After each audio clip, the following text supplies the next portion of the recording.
Hallo Leute, herzlich willkommen auf meinem Kanal Anti-Imperialist Union of Peace.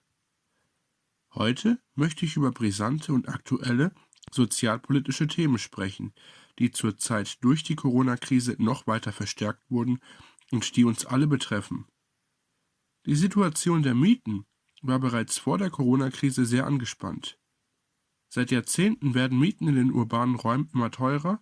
In Großstädten wie Frankfurt, Berlin oder München führt das dazu, dass in ganzen Stadtvierteln die ärmeren Mieter verdrängt wurden, da sie sich die teuren Mieten nicht mehr leisten können und sich stattdessen reichere Mieter dort ansiedeln.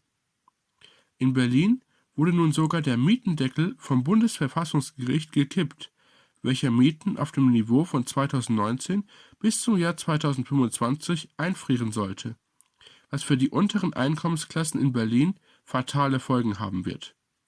Der Berliner Senat geht davon aus, dass allein durch diese Entscheidung 40.000 Menschen in eine finanzielle Notlage geraten können und somit die Gefahr droht, dass sie sich dann gar keine Wohnung mehr leisten könnten und in die Obdachlosigkeit abrutschen.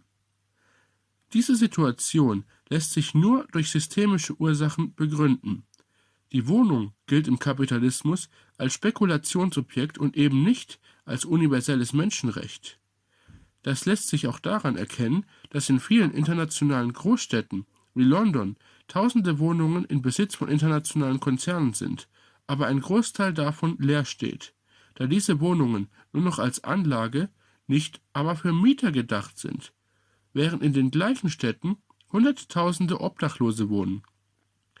Auch werden leerstehende Häuser, in welchen sich Hausbesetzer in Großstädten wie Hamburg oder Berlin niederlassen, oft mit Gewalt von der Polizei geräumt. Das alles zeigt, das Recht ist in diesem System nicht auf der Seite des Mieters und der Bewohner, im Gegenteil. Dieses Maß an Ungleichheit führt uns vor Augen, dass der Kapitalismus nach wie vor eine grausame Seite besitzt, die sich nur durch eine Überwindung dieses Systems lösen lässt. Auch beim Thema Pflege ist die Situation noch immer sehr problematisch, denn viele Krankenhäuser stehen vor dem Kollaps. Viele sind an Intensivbetten chronisch unterversorgt.